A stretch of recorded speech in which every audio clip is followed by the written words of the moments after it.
નયરુવા મારી શિકોતર જબરી હઠીની સા હઠલી દેલી મેલતી નહીં એના કુંડાળાના બાર ગયા પછી હાથ પકડતી નહીં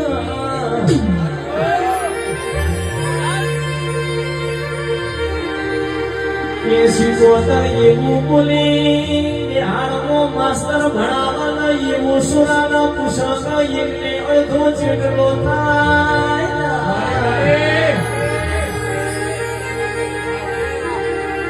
એ પેલો સોનો બોલ્યો માસ્તર એકને અડધો દોઢ થાય માતા બોલી નહીં થવાનું સમજી દો એ મારા હોમે પડશો તો જગતમો ભૂત્યા જશો ની હું હવા બે ધરી નાગણી વળી